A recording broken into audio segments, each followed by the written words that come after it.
सुप्रा श्रीवास्तवा और आज जो हम ट्रिप करने जा रहे हैं that is mixed, that is Dharamshala and McLeodganj. तो दोनों चीज़ें आप 1 से 2 दिन में कवर कर सकते हैं। हम इसको कवर कर रहे हैं सिर्फ और सिर्फ 1 दिन में। 1 दिन में धर्मशाला और मैक्लियोडगंज के जितने भी मेन टूरिस्ट प्लेसेस हैं वो सारी चीज़ें आज हम कवर करेंगे। तो इसकी शुरुआत सबसे पहले हम करेंगे भागसूनाथ मंदिर से, जो कि मैक्लियोडगंज में है, बहुत ही ज़्यादा फेमस, और ये भगवान शिव का मंदिर है और उसके जस्ट पीछे है भागसूनाथ का वाटरफॉल। तो हम सबसे पहले मंदिर में दर्शन करने जाएंगे। तो यहाँ से आप देखेंगे पूरा एक मेले जैसा लगा हुआ है, साइड साइड में बहुत सारी चीज़ें हैं जो आप खरीद सकते हैं। पानी यहाँ पे आप देखेंगे रोड के ऊपर पानी यहाँ पे बह रहा है, तो ये फेस करते हुए आप आगे जाएंगे। बहुत ही ठंडा पानी है, आपको बहुत अच्छा लगेगा। तो सबसे पहले हम मंदिर में जाके मंदिर में दर्शन कर लेते हैं।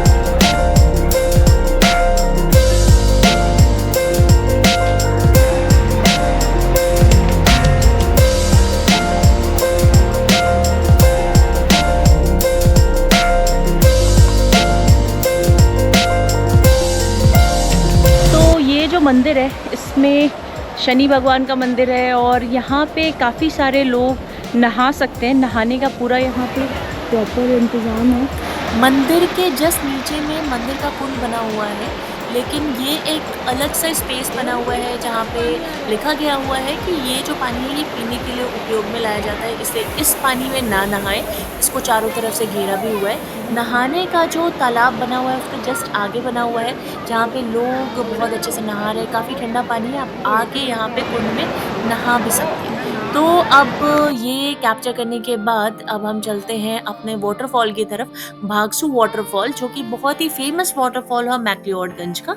तो इसका रास्ता जो है इसी मंदिर के साइड से बना हुआ है, जहाँ पे साइड साइड में काफ़ी सारे कपड़ों के दुकान और अलग चीज़ों की दुकान है, जो आप यहाँ से शॉपिंग करना चाहे तो कर सकते हैं। और वाटरफॉल का जो मेन रास्ता है स्टार्ट होने के जस्ट पहले एक रेस्टोरेंट है, जहाँ चाहे तो आप रेस्ट कर सकते हैं, कुछ खा पी सकते हैं, देन आगे बढ़ सकते हैं। तो यहाँ से हमारा जर्नी स्टार्ट होता है टुवर्ड्स भागसू वाटरफॉल, और जब राइट हैंड साइड में हमारी नज़र पड़ती है अमेजिंग ब्यूटी, और जो वाटरफॉल की जो आवाज़ है वो यहाँ तक आ रही है। काफ़ी ऊपर से वाटरफॉल काफ़ी नीचे तक जा रहा है, क्लियरली विजिबल है। कैमरे में हो सकता है उतनी क्लैरिटी ना आए, बट आंखों के सामने तो अमेजिंग लग रहा है वाटरफॉल। तो रास्ता भी इसका बहुत मज़ेदार है, मज़ा आ रहा है जाने में, काफ़ी साफ़ सुथरा क्लियर है। तो यहाँ पे आपको ट्रैकिंग करने में इशू नहीं होने वाला है। आगे चलते हैं हम यहाँ पे।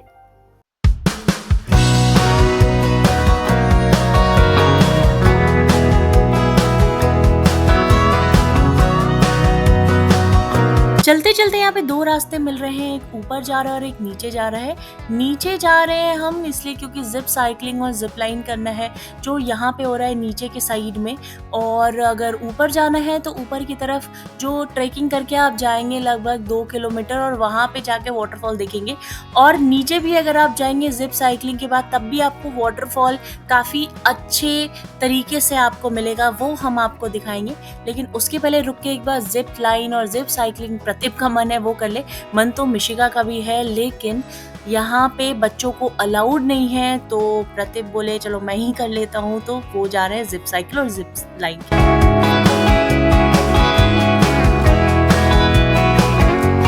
तो आफ्टर एक्टिविटी अब हम चलते हैं वाटरफॉल की तरफ। हम नीचे वाले साइड से जा रहे हैं, नीचे वाले रास्ते से, और यहाँ पे अगर हम देखेंगे तो काफ़ी जगह से जो पानी है वो रास्ते पे बह रहा है। ये इसका सोर्स कहाँ से है इस पानी का वो नहीं पता चल रहा है, लेकिन पूरे रास्ते में ये आपको पानी मिलेगा जब तक आप वाटरफॉल के पास पहुँच ना जाओ।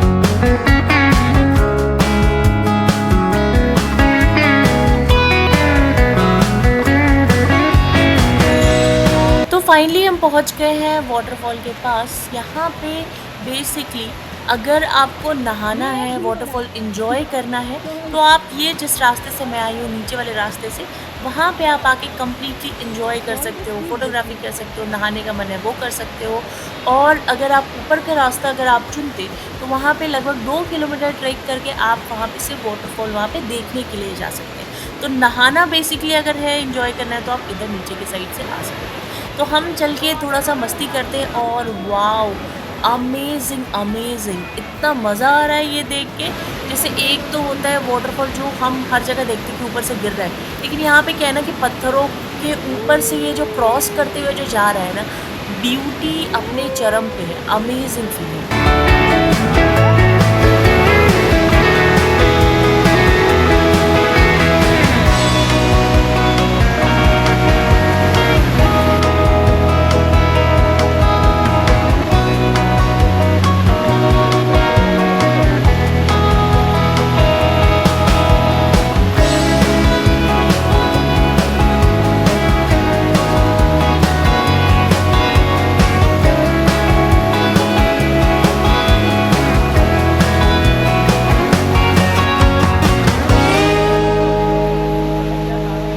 तो आफ्टर वाटरफॉल अब हम चलते हैं पहाड़ों से थोड़ा नीचे उतर के धर्मशाला की ओर, जहाँ पे सबसे पहले जो हम पहुंचे हैं वो है ग्यूटो टैंट्रिक मोनेस्ट्री टेम्पल, जो काफ़ी बड़े एरिया में फैला हुआ है। आप चारों तरफ देखेंगे काफ़ी शांति होगी, शोर करना अलाउड नहीं है। खासियत ये है कि यहाँ पे ये स्पेशलाइज्ड है for study of tantric meditation, tantric ritual arts या फिर बुद्धिस्ट फिलॉसफी।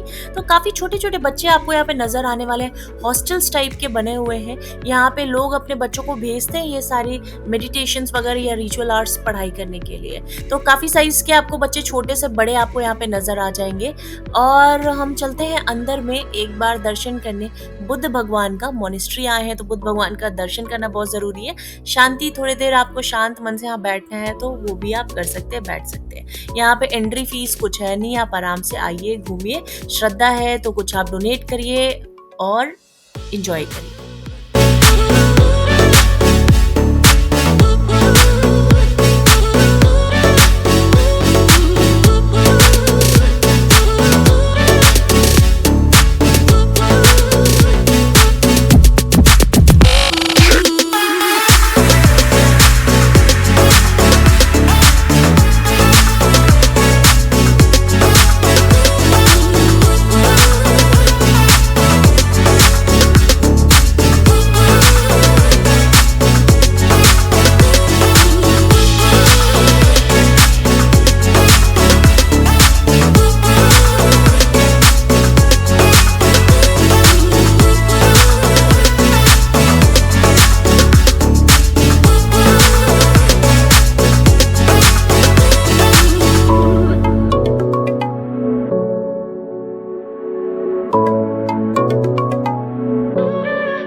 मोनेस्ट्री से निकल के नेक्स्ट जो हम आए हैं वो है धर्मशाला का क्रिकेट स्टेडियम, जो कि वर्ल्ड का सबसे ऊंचा क्रिकेट स्टेडियम माना जाता है।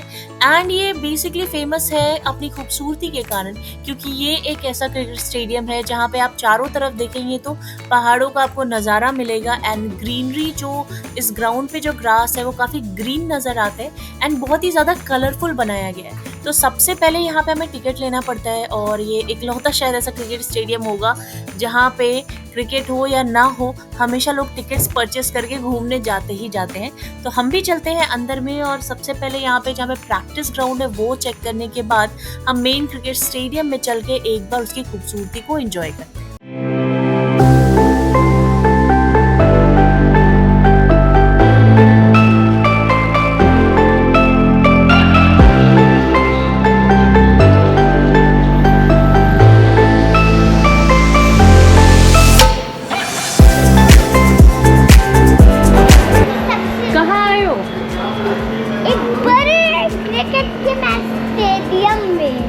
क्या देखा आपने? मैंने देखा ग्राउंड, सर्कल सर्कल, और मैंने देखा कलर सी। और मजा आ रहा है? हाँ मज़ा आ रहा है, लेकिन बाद में मैच होगा, अभी मैं बाद के लिए वेट कर रही हूँ। नेक्स्ट धर्मशाला में ही जो हम आए हैं वो धर्मशाला वॉर मेमोरियल आए हैं, जो हमारे शहीदों के याद में बना हुआ है। तो यहाँ पे ऐसा हो नहीं सकता कि हम विजिट ना करें, तो यहाँ हम चलते हैं। यहाँ पे जो भी चीज़ें यूज़ होती हैं वॉर में, जैसे कि फाइटर प्लेन्स हो गए या फिर आपका टैंक हो गया, तो वो सारी चीज़ें यहाँ पे आपको मिलेंगी। 2 एरिया है, एक शहीदों के लिए, अंदर में उनकी याद के लिए सबके नाम लिखे हुए हैं, प्लस बाहर में जितने भी ऑपरेशंस इंडिया ने किए हैं, जितनी भी लड़ाइयाँ इंडिया की हुई है, उनका कंप्लीट लिस्ट यहाँ पे लगा हुआ है कि किस ईयर में कौन सी लड़ाई हुई थी। एंड दूसरे एरिया में लेफ्ट हैंड साइड में जो एरिया है वहाँ पे कैमरा अलाउड नहीं है, लेकिन उसके अंदर में वॉर से ही रिलेटेड काफ़ी सारी जानकारियाँ वहाँ पे हैं। तो म्यूजियम है बेसिकली। तो हम अंदर चलते हैं और अंदर का जो एरिया है काफ़ी शांत और काफ़ी, आप बोल सकते हैं, आप इस बात को बयान नहीं कर सकते हैं कैसा फीलिंग यहाँ पे आता है। तो अंदर चलते हैं एक बार और देखते हैं अंदर में, और सारे शहीदों को नमन करते हैं।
यहीं अंदर में बच्चों के झूलने के लिए, थोड़ा चेंज के लिए यहाँ पे कुछ झूले वगैरह भी बने हुए हैं, जहाँ पे अगर आपके साथ बच्चे हैं तो आके थोड़ा झूला झूल सकते हैं और उनका थोड़ा सा चेंज हो सकता है।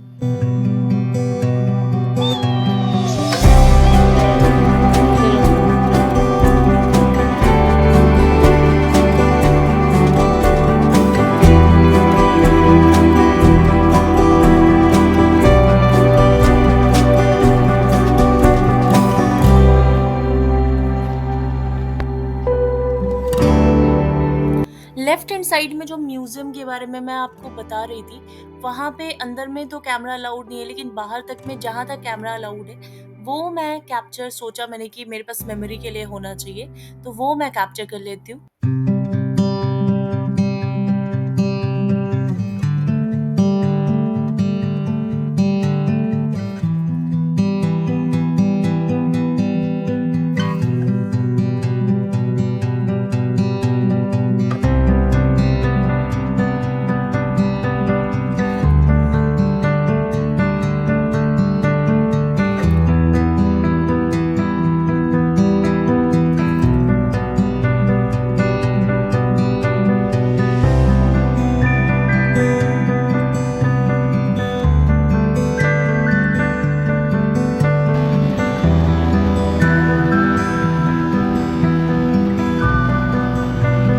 और ये जो टैंक है, ये अगर आप ध्यान से देखेंगे तो ये एक पाकिस्तानी टैंक है जिसको वॉर में हमने जीता था, और उसको भी वॉर मेमोरियल में हमने प्रिजर्व करके रखा है इस याद में कि हमने वॉर में पाकिस्तान के टैंक को मार के कैप्चर किया था।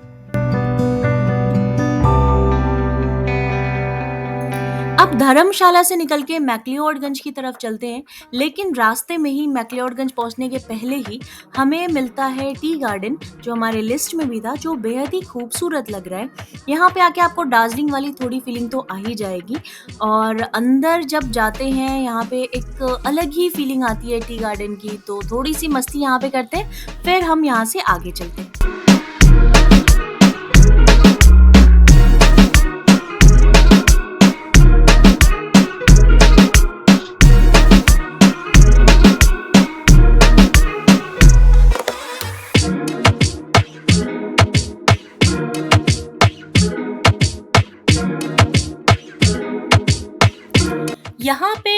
नज़ारों का मज़ा लेने के अलावा आप एक और काम कर सकते हैं। एक शॉप है जहाँ पे फ्लेवर्ड टी मिलती है, तो डिफरेंट टाइप के फ्लेवर्ड टी आप ट्राई कर सकते हैं। एंड अगर आपको परचेस करना है यहाँ से कुछ घर ले जाने के लिए तो वो भी कर सकते हैं। अब टी गार्डन से निकल के हम चलते हैं, पहुंच गए हैं मैक्लिओडगंज में। और ये जो जगह है इसको कहते हैं डल लेक, जो कि एक मंदिर का कुंड हुआ करता था पहले, और यहाँ का पानी एकदम क्रिस्टल क्लियर हुआ करता था।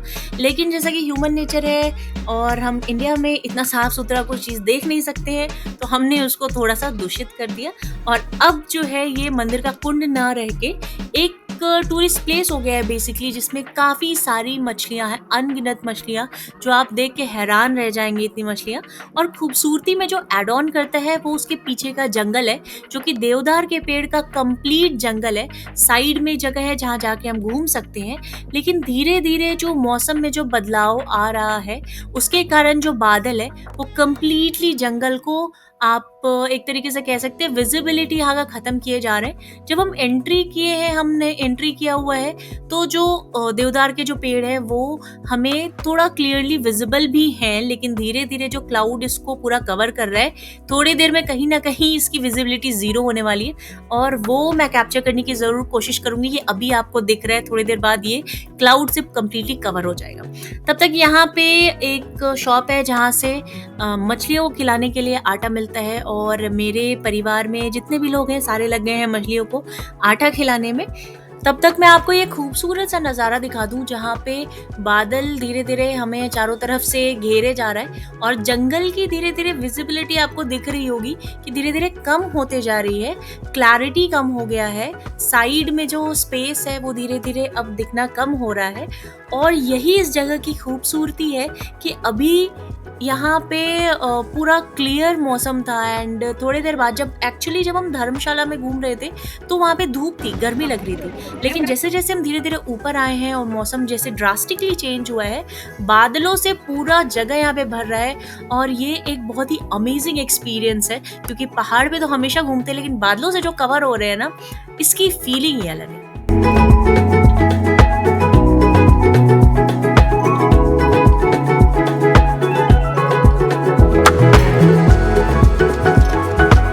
और यहाँ पे घूमते घूमते एक गाय आई है जो कि पापा से आके कुछ खाना मांग रही है। और जो पापा हैं उनको बहुत ज़्यादा जानवरों से प्यार है, लगाव है, तो वो चले गए उसके लिए ब्रेड खरीदने। यहाँ की जो गाय है, शॉप वाले ने बताया कि वो ब्रेड खाती है, वो चले गए ब्रेड लेने के लिए। और उन्होंने दे दिया मेरे हस्बैंड को, प्रतीप को, कि ले जाओ और गाय को आप थोड़ा कुछ खाना खिला दो। तो वो लगे हुए हैं इसको खाना खिलाने में। और अपने पापा को देख के मेरी बेटी के अंदर भी आया कि मैं भी ब्रेड खिला सकती हूँ। थोड़ा डरते डरते उसने भी फाइनली पहली बार ब्रेड खिलाई दी अपने हाथ से गाय को। और यहाँ पे एक मज़ेदार इंसिडेंट ये हो रहा है कि प्रतीप जो है वो हमसे बात करने लगे खिलाते खिलाते, और गाय वॉज लाइक कि भाई बात कहाँ कर रहे हो, आप मेरे को ब्रेड खिलाने आए हो, ब्रेड खिलाओ। तो उसने सर से मार के बोला, भाई मेरे को आप ब्रेड खिलाओ जल्दी। मारा नहीं, मतलब उसने बस ऐसे इशारा किया कि भाई मुझे खिलाओ, बात बात में नहीं रहो। एंड देन इसके बाद मछली और गाय के बाद एक डॉगी आ गया कि भाई अब मुझे भी कुछ दे दो खाने के लिए। तो प्रतीप ने सोचा कि भाई ब्रेड में ट्राई करके देख लेता हूँ। डॉगी ने ऐसे स्मेल किया, बोला भाई ये मेरा खाना नहीं है, मुझे कुछ और चाहिए। और इन सब के चक्कर में मैं ये तो देखना ही भूल गया कि सामने का जो जंगल था वो अब पूरी तरीके से दिख नहीं रहा है, क्लैरिटी जीरो, विजिबिलिटी जीरो। तो वो आप यहाँ पे देख सकते हैं कि थोड़ी देर पहले यहाँ पे जंगल दिख रहा था, अब पूरी तरीके से नहीं दिख रहा है। अब टाइम हो गया है यहाँ से निकलने का, और यही डल लेक से एक ऊपर की ओर रास्ता जाता है जिसको यहाँ का हाईएस्ट पॉइंट बोलते हैं, नड्डी पॉइंट। तो बंदरों को कैप्चर करते हुए जंगलों के बीच से हम पहुंचते हैं नड्डी पॉइंट। हमें पता है कि विजिबिलिटी जीरो हो चुकी है, लेकिन सिंस हमें कोई चीज़ मिस नहीं करना है इसलिए हम ज़रूर जाएंगे नड्डी पॉइंट। हमें पता है वहाँ से कोई व्यू नहीं आने वाला है, कुछ नहीं दिखने वाला, सिर्फ बादल ही बादल दिखेंगे, लेकिन फिर भी कैप्चर करना तो बनता है, एक बार वहाँ जाना तो बनता है। तो वहाँ हम पहुँच गए हैं जहाँ से व्यू दिखता है उसकी ओर हम चलते हैं एक बार। और यहाँ पे काफ़ी सारे रेस्टोरेंट्स वगैरह हैं जहाँ पे म्यूज़िक वगैरह बज रहा है, आप यहाँ पे एंजॉय कर सकते हैं। अगर विजिबिलिटी जब हो तो आप यहाँ पे आके एंजॉय कर सकते हैं। काफ़ी लोग यहाँ पे जिप लाइन भी कर रहे हैं। जिप लाइन क्या है, यहाँ से जा रहे हैं और ऐसा लग रहा है बादलों के बीच में वो गायब हो जा रहे हैं। उन्हें क्या दिख रहा है पता नहीं, लेकिन जिप लाइन कर रहे हैं, मस्ती कर रहे हैं। तो यहाँ पे जो भी चीज़ें हैं वो हम एक बार देख के जल्दी से वापस चलते हैं, क्योंकि एक जगह हमें जो जानी है वो है दलाई लामा के टेम्पल में, क्योंकि वो कैप्चर करना बहुत ज़रूरी है। वो टाइम उसका 6 सवा 6 साढ़े 6 के अराउंड जो है वो क्लोज हो जाता है, तो उसके पहले हमें वहाँ पे पहुँचना होगा ताकि वो जगह भी हम एक बार आज के दिन में कैप्चर कर लें।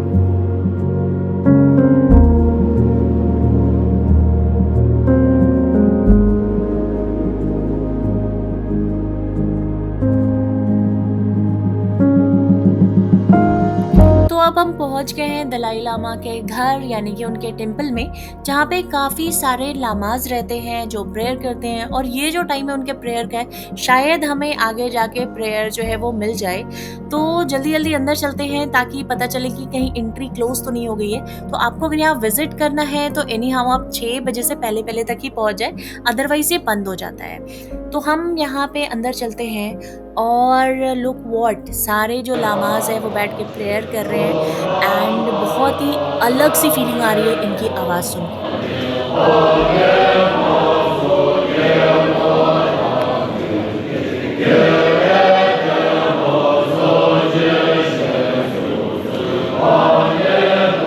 यहाँ से अब हम मंदिर की तरफ चलते हैं। आप देख सकते हैं साइड में जो पेड़ है कैसे क्लाउड से जो वो घिरा हुआ है। अंदर मंदिर में एंट्री करते हैं, बहुत शांति है। और एक बार यहाँ पे हम कैप्चर कर लेते हैं, नमन कर लेते हैं, फिर हम यहाँ से निकल के मॉल रोड की ओर जाएंगे।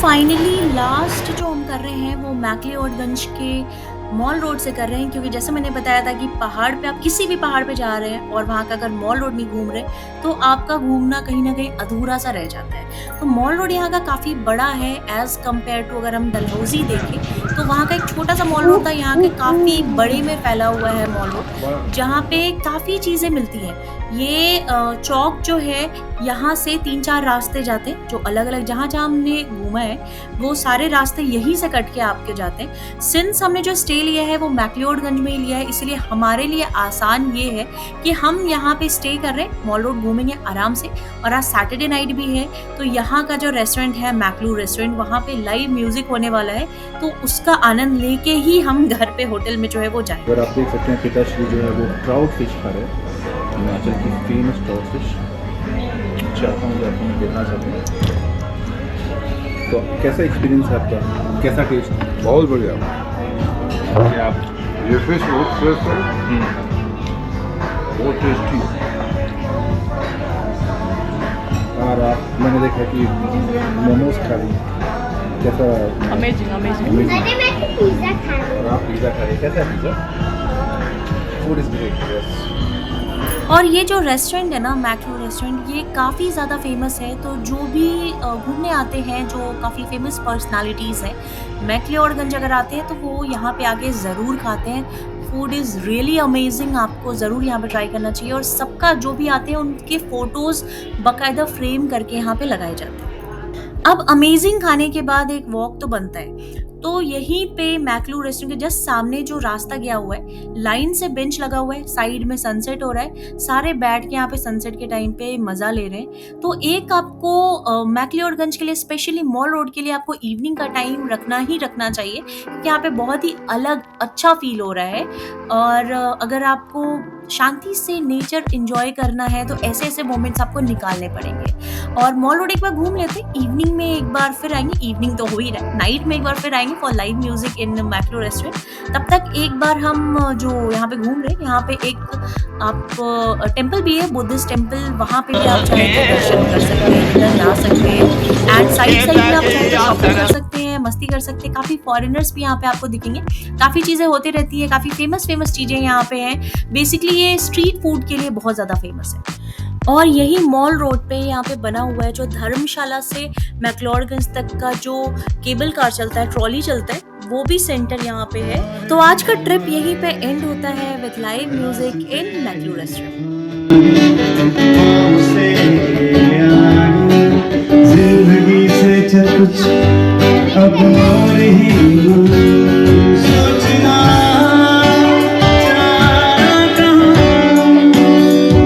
जाए वही ले जाए जहाँ दिन सफिया जागीर तेरा खजाना देखो देखो जैसे तेरे यहाँ वैसे कहाँ मेरे यहाँ इतनी ना